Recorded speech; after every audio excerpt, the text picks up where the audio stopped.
थोड़ा सा तो मुझे ये बताएं कि ये शुगर रिवर्सल जो नया एक टॉपिक चल पड़ा है, ये हो सकता है, ये क्या है, कैसे मुमकिन है? कि जिस दिन शुगर ज़ाहिर होती है उस वक्त 50% आपका लवलबा काम नहीं कर रहा होता, अच्छा। तब ये ज़ाहिर होती है। अब जब शुगर हो गई तो उसके एक तो शुगर बहुत सादा बीमारी नहीं है, हम ओवर सिंप्लीफिकेशन मैं कहता हूँ, हम सिर्फ एक शुगर के लेवल को शुगर समझते हैं, लेकिन शुगर लबलबे की बीमारी है। मैदे के साथ इसका लिंक है, मैदे के हार्मोन्स के साथ लिंक है, GIP GLP-1 इनसे लिंक है, लिवर के साथ जिगर के साथ इसका लिंक है, इसका दिमाग के साथ लिंक है, इसका आपके हार्मोन्स के साथ लिंक है। तो अब उसको ठीक कैसे करना है?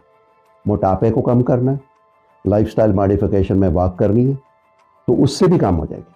अगर आप शुगर का मरीज 35 मिनट वॉक करता है डेली फॉर 1 ईयर, तो ऑल कॉज मॉर्टेलिटी यानी तमाम बीमारियों से मरने का इम्कान 25% कम हो जाता है। ख़वातीन व हज़रात, आजकल एक बहुत बड़ी डिबेट चल रही है सोशल मीडिया पे, और वो ये है कि शुगर को रिवर्स किया जाए, शुगर रिवर्सल के नाम से। और मैंने अपनी पॉडकास्ट में एक इंटरव्यू भी किया। फ़ातिह ज़ियाबैतिस अशरफ जोई साहब हमारे पास आए, हमने उनसे सवाल पूछे कि उनकी क्या अथॉरिटी है और कैसे वो ये काम करते हैं, और वो पॉडकास्ट आप हमारे सोशल मीडिया पेज और यूट्यूब चैनल पे देख भी सकते हैं। आज मैंने इस पे एक ऐसी पर्सनैलिटी को, एक ऐसी शख्सियत को बुलाया है जो पिछले 45 साल से शुगर के मरीजों को देख रहे हैं, और इस पे वो स्पेशलिस्ट हैं। ना सिर्फ पाकिस्तान बल्कि पाकिस्तान से बाहर उन्होंने तालीम हासिल की। चूँकि इल्ज़ाम ये आ रहा है कि सोशल मीडिया पे जो लोग ये बात कर रहे हैं शुगर रिवर्सल की या इस तरह की चीज़ों की, वो डॉक्टर नहीं है, और हमारी डॉक्टर कम्युनिटी उनके खिलाफ बाज़-औक़ात अपना मौक़िफ़ पेश करती है। तो या जब वो बात करते हैं तो उनकी बात में अथॉरिटी नहीं होती। आज हमारे पास मौजूद हैं professor doctor Mahmood Nasir Malik, professor of medicine हैं, मेरे उस्ताद हैं अल्लामा इक़बाल मेडिकल कॉलेज के, और हमारी पॉडकास्ट में आप उन्हें अक्सर देखते हैं। मिलियंस में अल्हम्दुलिल्लाह पाकिस्तान, इंडिया और दुनिया में लोगों ने उनको देखा है। आज हमारे पास मौजूद हैं, इसी मौजू पे हम उनके साथ बात करेंगे। बहुत शुक्रिया सर, अस्सलाम वालेकुम, thank you for joining us. Thank you. Professor साहब, सवाल तो मैंने कर दिया और आपको समझ भी आ गया होगा जी कि मैं बिल्कुल। क्या आपसे हाँ पूछना जी चाह रहा बिल्कुल हूँ। ठीक है। थोड़ा सा तो मुझे ये बताएं कि ये शुगर रिवर्सल जो नया एक टॉपिक चल पड़ा है, एक नैरेटिव चल पड़ा है, ये हो सकता है, ये क्या है, कैसे मुमकिन है? फिर आगे हम सवाल पूछेंगे जी आपसे। ये मुमकिन है, पहली बात है कि ये मुमकिन है। ठीक है। जो टाइप 1 डायबिटीज़ थी ना, उसमें एक दफ़ा उसको कहते थे हनीमून पीरियड, मौज मेले का पीरियड, कि बंदे को शुगर हुई, कुछ अरसे के बाद गायब हो गई, फिर हो गई। तो वो ये होता था कि उसके लबलबे का तो डैमेज था, अभी उसको शुगर ज़ाहिर नहीं होनी थी। कोई उसको इन्फेक्शन हो गई, कोई स्ट्रेस आ गया जिसमें शुगर ऊपर हो गई, स्ट्रेस ख़त्म हो गया, शुगर गायब हो गई। लेकिन चूँकि उसको आनी ही थी आगे, वो 6 महीने जो पहले आई थी, वो दरमियान में गैप आ गया 6 महीने बाद, वो फिर दोबारा ज़ाहिर हो गई। इसको हम कहते हैं हनीमून पीरियड, कि होगी ज़रूर इसको, ये वक़्फ़ा आ गया दरमियान में, स्ट्रेस ने शुगर को पहले ला दिया। यानी मेरे पास ऐसे भी आते हैं स्ट्रेस में मरीज़ कि कोई यकदम स्ट्रेस आ गया, कोई फौतगी हो गई, तो शुगर यकदम आ गई। वो यकदम नहीं आई होती, क्योंकि जिस दिन शुगर ज़ाहिर होती है उस वक़्त 50% आपका लवलबा काम नहीं कर रहा होता, अच्छा। तब ये ज़ाहिर होती है। तो 50% तो उस वक़्त ये बीटा सेल जो इंसुलिन बनाते हैं, वो ख़त्म हो चुके होते हैं। अब जब शुगर हो गई तो उसके एक तो शुगर बहुत सादा बीमारी नहीं है, हम ओवर सिंप्लीफिकेशन मैं कहता हूँ, हम सिर्फ एक शुगर के लेवल को शुगर समझते हैं, लेकिन शुगर लबलबे की बीमारी है। मैदे के साथ इसका लिंक है, मैदे के हार्मोन्स के साथ लिंक है, GIP GLP-1 इनसे लिंक है, लिवर के साथ जिगर के साथ इसका लिंक है, इसका दिमाग के साथ लिंक है, इसका आपके हार्मोन्स के साथ लिंक है। इसीलिए तो जिसको हम गेस्टेशनल डायबिटीज़ कहती हैं, जो हामला औरतों में हो जाती है, वो हार्मोन्स की वजह से होती है। वो बाद में मुस्तकिल भी हो सकती है, नहीं भी हो सकती, दवाओं से हो जाती है। ये लॉन्ग टर्म हम जो दवाएं लेते हैं, फॉर एग्जांपल जो पेशाब आवर है, उनसे डायबिटीज़ हो सकती है, स्टीरॉयड से डायबिटीज़ हो सकती है। तो डायबिटीज़ की मुख्तलिफ अवामिल है। तो टाइप 1 टाइप 2 तो सबको पता है कि टाइप 1 वो है जिसमें इंसुलिन बिल्कुल नहीं बनती, टाइप 2 वो है जिसमें इंसुलिन बनती है, असर नहीं रखती, ठीक है। और ज़्यादा जो मोटापे के लोग हैं उनको होती है। तो अब उसको ठीक कैसे करना? ठीक में सबसे पहले जो भी गाइडलाइंस दे रहे हैं हमारी डॉक्टरी की, उसमें लाइफस्टाइल मॉडिफिकेशन है पहला काम, दवा का जिक्र ही नहीं होता। पहला काम है लाइफस्टाइल मॉडिफिकेशन, क्योंकि ये लाइफस्टाइल की बीमारी है टाइप 2। जो टाइप 1 है वो नहीं। टाइप 1 डैमेज होता है ऑटो इम्यून, यानी बॉडी की अपनी ही खिलाफ एंटीबॉडीज बनती हैं जो सेल्स को डैमेज करती हैं, और वो फैमिलियल भी नहीं होती, खानदानी नहीं है। खानदानी नहीं होती, ये दूसरी खानदानी होती है। टाइप 2 जो है। टाइप 2 जो है ये खानदानी होती है, वो नहीं होती। तो अब इसमें मोटापे को कम करना है, लाइफस्टाइल मॉडिफिकेशन में वॉक करनी है, क्योंकि जितनी हम वॉक करते हैं उसमें शुगर खर्च होती है। शुगर ने खर्च होना है तो हमने उसको खर्च करना है। यानी आप चलने से पहले अगर आपकी 200 शुगर है, चलने के बाद आते हैं तो वो 150 हो जाएगी, तो उससे भी कम हो जाएगी।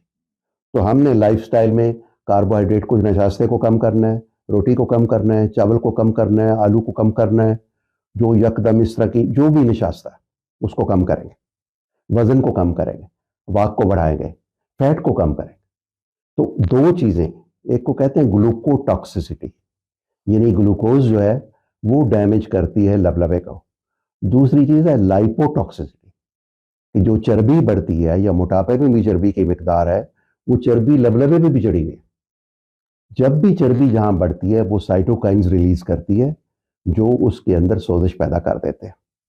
उसमें जो सोजिश होती है वो लिपिड्स की वजह से भी है। इसलिए शुगर को भी नहीं ट्रीट करना, हमने लिपिड्स को भी ट्रीट करना, मोटापे को भी ट्रीट करना है, कोलेस्ट्रॉल को भी नीचे लाना है।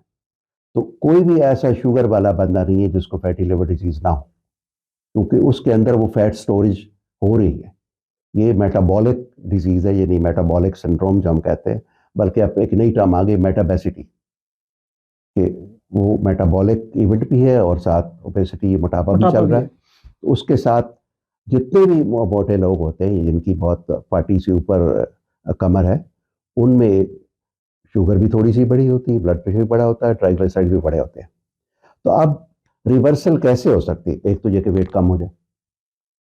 अभी पहले इस पे बहुत ज़्यादा काम डॉक्टरों ने नहीं किया, सच्ची बात ये है। लेकिन अब एक स्कॉटिश स्टडी आई ग्लासगो से। अच्छा। ग्लासगो की जो स्टडी थी उसमें उन लोगों को उन्होंने लिया जो बहुत मोटे थे, उनको दो काम किए। उसमें लो कैलोरिक डाइट दी, वजन उनका कम किया और उसको मेंटेन रखा। तो जिन लोगों ने साल से ज्यादा 15% वेट लॉस कर लिया अपना, वो रिमिशन में चले गए। अच्छा, साल में 15% पहले वेट कम किया, सही हो गया। और उसको साल मेंटेन रखा। सही है। अब जब उसको मेंटेन रखा तो वो रिवर्सल हो गई, शुगर ही उनकी खत्म हो शुगर गई। खत्म हो गई। सही है। और उनमें से कुछ ऐसे हैं जो 5-5 साल तक उनकी शुगर अभी वापस नहीं आई। ठीक है। लेकिन जैसे ही वो अपना वेट फिर ले जाएगा तो फिर वही काम शुरू हो जाएगा, क्योंकि ये बैलेंस है बिटवीन इंसुलिन प्रोडक्शन और आप जो खा रहे हैं या आपकी बॉडी को जितनी ज़रूरत है। ये एक पतला आदमी है तो उसको कम ज़रूरत है, खुराक भी कम चाहिए, उसको इंसुलिन भी कम चाहिए। और लबलबा एक ख़ास बीटा सेल से शुरू होता है। जिस तरह हमारा सुई गैस का कुआं था वो ख़त्म हो गया, तो हमारा कुआं भी ख़त्म हो जाता है। जैसे मैंने बताया कि 50% डैमेज होता है तब शुरू होती है, और उसके बाद ये डैमेज मुस्तकिल है। लेकिन ये हर बंदे में इक्वल नहीं है। एक साहब कहते हैं, मेरे पास ऐसे आते हैं लोग जो एक गोली पे हैं, अभी एक आया मैं, एक गोली ले रहा है 25 साल से, शुगर मेंटेन है। दूसरा है जो 3 साल में डायलिसिस से चला जाता है। तो अब ये कहना कि हर मरीज की शुगर एक है, बिल्कुल नहीं है। अब शुगर की टाइप 2 तो टाइप सबको पता है कि टाइप 1 है, टाइप 2 है। ठीक है। अब मैं अगली बात आपको बताता हूँ। एक टाइप है लाडा। अच्छा, लाडा। लाडा लाडा को कहते हैं 1.5। उसमें कुछ पोर्शन टाइप 1 का है, कुछ टाइप 2 का है। वो जो है latent auto immune disease of the adults, diabetes of the adults, यानी है वो टाइप 1 की तरह। पहले तो शुरू में उसको इंसुलिन की जरूरत नहीं होगी, लेटर ऑन जल्दी उसको इंसुलिन की जरूरत पड़ जाएगी। लगेगा ऐसे कि ये टाइप 2 है, लेकिन उसके जो सेल्स हैं वो जल्दी खत्म हो जाएंगे, उसको फिर इंसुलिन पे आना पड़ेगा। दूसरी है मोडी, जो इसके अपोजिट है। उसको कहते हैं maturity onset diabetes of the young, यानी जवान लोगों में टाइप 2 डायबिटीज। वरना तो हम कहते हैं जवान जितने 40 से नीचे होंगे वो टाइप 1 होंगे, तो ये वो टाइप है। अब इसकी अपनी 14 किस्में मोडी की, ये जीन वेरिएशन है। इनमें हर में 14 किस्मों में हर एक में अलग जीन है। तो अब सादा लफ्ज़ों में कहना कि जी शुगर है, तो वो शुगर हमारे लिए टेक्निकली स्पीकिंग वो शुगर नहीं है, मुझे हर शुगर को अलग देखना पड़ेगा। जो दवाई से हुआ है वो अलग है, जो प्रेगनेंसी की वजह से है वो अलग है। ये अलग उनको देखना पड़ेगा कि उसके काज क्या है। अब एक और नया काम शुरू हो गया, यानी टाइप 2 सबसे ज़्यादा है, फिर टाइप 1 थी, अब दरम्यान में एक और आ गई है, वो है पोस्ट पैंक्रेटाइटिस डायबिटीज़, यानी लबलेबे की सोजिश के बाद की डायबिटीज़। अब लबलेबे की जब सोजिश होती है तो आम तौर पे तो उसका जो वो पोर्शन ज़ाया होता है जो रतूबतें पैदा करता है हाजमे की, लेकिन जब ज़्यादा डैमेज हो जाता है तो उसके अंदर जो बीटा सेल जो इंसुलिन बनाते हैं वो भी डैमेज हो जाते हैं।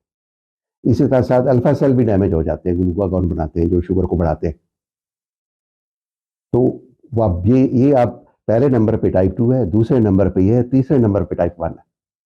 तो अब इन सब के लिए अलग एक फार्मूला बनाना पड़ता है। और मैं अक्सर मरीजों को कहता हूँ, वो कहते हैं जी मेरे चाचा है वो तो 20 साल से उन्होंने इंसुलिन लगाई नहीं, दूसरी डॉक्टर साहब उन्होंने इंसुलिन लाने लगे।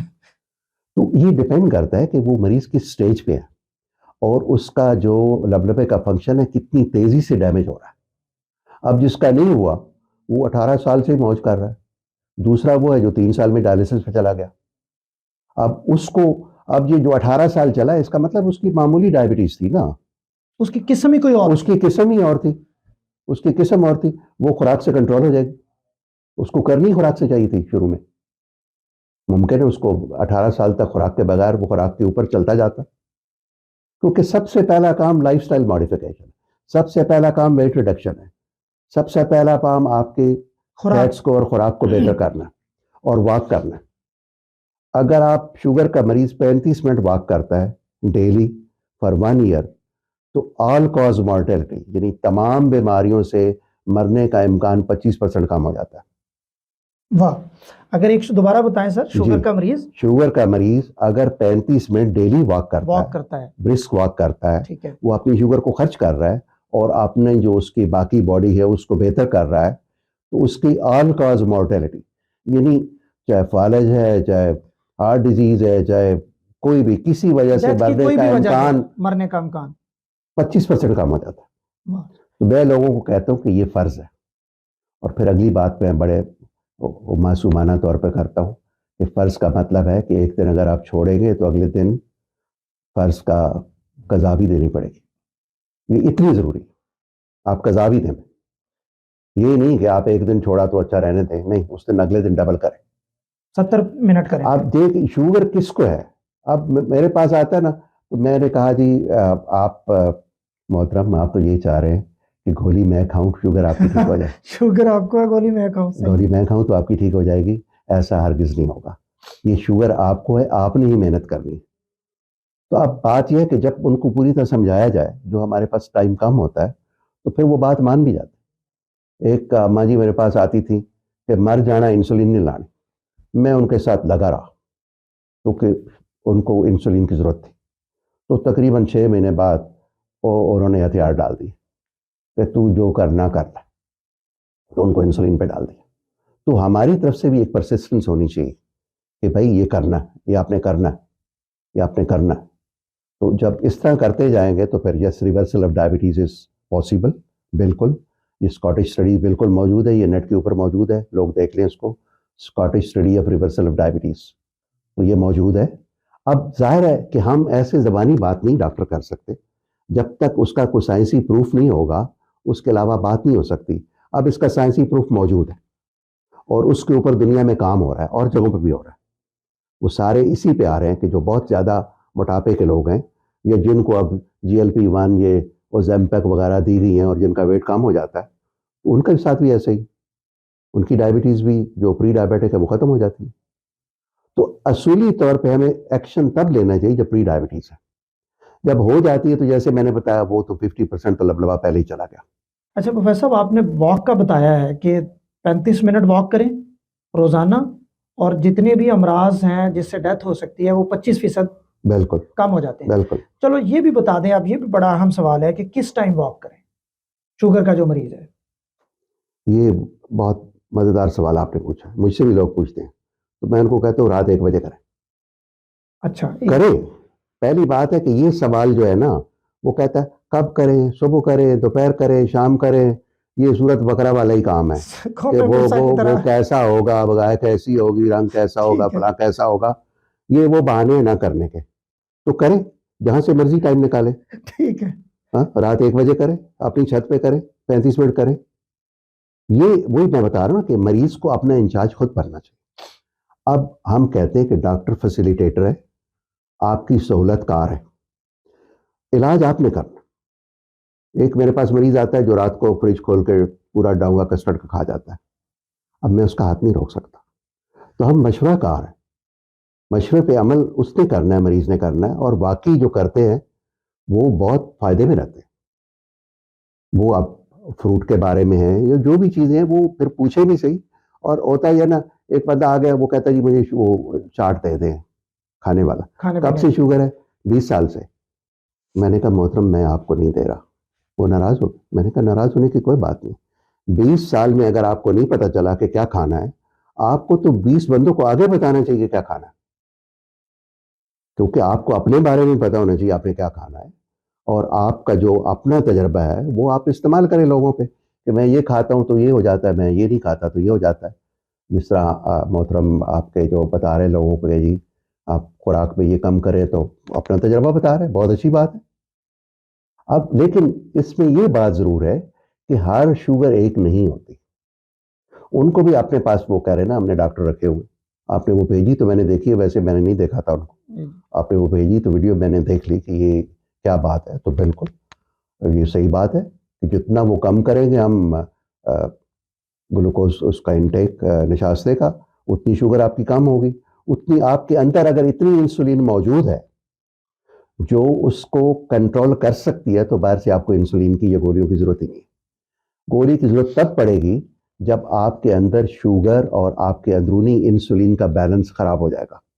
आपकी इंसुलिन कम है, आपकी शुगर ज्यादा है, इस सूरत में आपको बाहर से जरूरत है। अगर वो बैलेंस बराबर हो जाता है तो फिर कोई जरूरत नहीं। अब वाक से उसको कर लें, खुराक से कम कर लें, थोड़ी थोड़ी खुराक लें, 5 दफा लें, ताकि यकदम बढ़ेगी नहीं।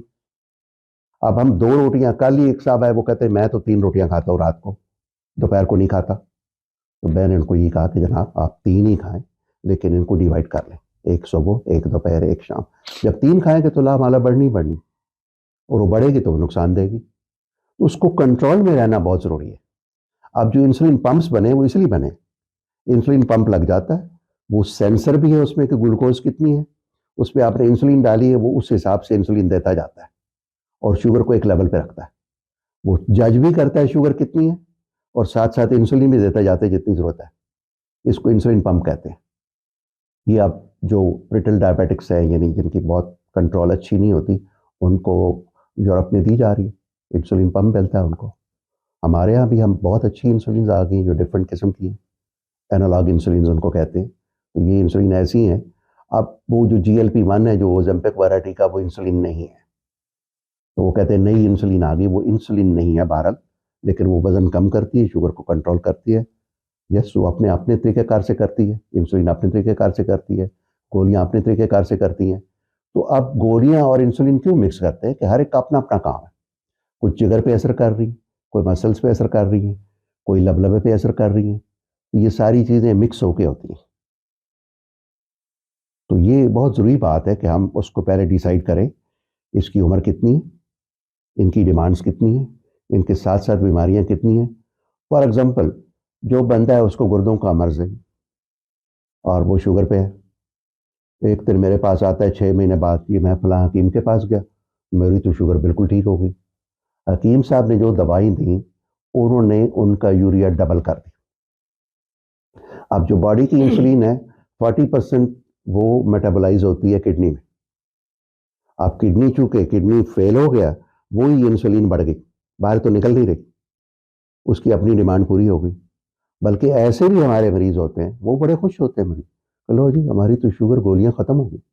हम बहुत परेशान होते हैं कि इसका तो या गुर्दा बैठ गया या इसके जिगर में कुछ हो गया। तो ये भी मैं अर्ज करना चाहता हूँ लोगों से कि ऐसा आदमी जो पहले गोलियों पे था, उसकी गोलियां आदी हो गई या इंसुलिन आदी हो गई या बिल्कुल ही छूट गई, वो लाजमी तौर पे अपने गुर्दों का और जिगर का टेस्ट कराए और डॉक्टर को रुजू करे, क्योंकि ऐसा होना मुमकिन नहीं है। ये तब होगा अगर वो लॉन्ग एक्टिंग उसमें वो है तब होगा जब ये इनके ऊपर को असर हो जाएगा, तो गुर्दे का और जिगर का टेस्ट कराना इंतहाई ज़रूरी हो जाएगा। वात से फिर वही है कि वो शुगर खर्च होती है, बाकी चीजें इवन मैनेज कर। सोचने से खर्च होती है। दिमाग जो काम करता है वो भी ग्लूकोज इस्तेमाल करता है, क्योंकि दिमाग तो करता ही ग्लूकोज इस्तेमाल है, ये कीटोन्स इस्तेमाल करता है। तो अब मसल में भी शुगर खर्च होती है, मसल में जाएगी, लिवर के अंदर जाएगी, लिवर नहीं भी बनाता है। अब ये बहुत मज़ेदार आपको बात करने लगा हूँ कि लोग पूछते हैं कि फास्टिंग ही क्यों कराते हैं, उस वक्त तो हम खाली मैदा। तो फास्टिंग इसलिए कराते हैं कि रात को जब हम सो जाते हैं तो जिगर को नई ग्लूकोज नहीं बनानी चाहिए, वो बनाता जाता है तो वो बढ़ जाती है। हालांकि रात को जब वो खर्च हो रही है तो उसको कम होना चाहिए। हम खा तो कुछ नहीं रहे ना, सोए पड़े, तो वो कम होनी चाहिए, वो कम नहीं होती। वो इसलिए कम नहीं होती कि वो लिवर ग्लूकोनियोजेनेसिस यानी वो नई शुगर बनाता रहता है, इससे वो फास्टिंग बढ़ जाती है। और फास्टिंग हर सूरत में 110 से कम होनी चाहिए। वैसे प्री डायबिटीज़ यह कि 100 और 110 के दरमियान। ये हम ब्लड शुगर की बात करें, प्लाज्मा शुगर की बात नहीं कर रहे। प्लाज्मा और होती है, ब्लड और होती है। जो अमेरिका में है उसमें प्लाज्मा शुगर आती है, तो वो 126 बनती है, ठीक है। 110 नहीं है। तो हमारे यहाँ चुगताईज लैब पे करती है प्लाज्मा आमतौर पे। बाकी तो ब्लड शुगर और प्लाज्मा शुगर दो डिफरेंट चीज़ें हैं। ये बाज़ औक़ात डॉक्टर्स को भी इसका अंदाजा ख्याल नहीं, नहीं कर, अंदाज़ा होता है लेकिन वो बहुत ख्याल ख्याल नहीं नहीं करते। करते कि ये प्लाज्मा ग्लूकोज दी है उन्होंने या ब्लड ग्लूकोज दी है। तो ब्लड जो है 10% कम होती है प्लाज्मा ग्लूकोज से, तो 126 वो है तो 110 तकरीबन ये ऐसे बनती है। बहुत शुक्रिया प्रोफेसर साहब, हमने आपका बड़ा वक्त लिया और आपने बड़े अच्छे अंदाज में इस मसले को एड्रेस करने की कोशिश की। ख़वातीन हज़रात, डॉक्टर अब्दुल बासित पॉडकास्ट से मुझे इजाज़त दीजिए। आपके फीडबैक का इंतज़ार रहेगा। अल्लाह हाफ़िज़।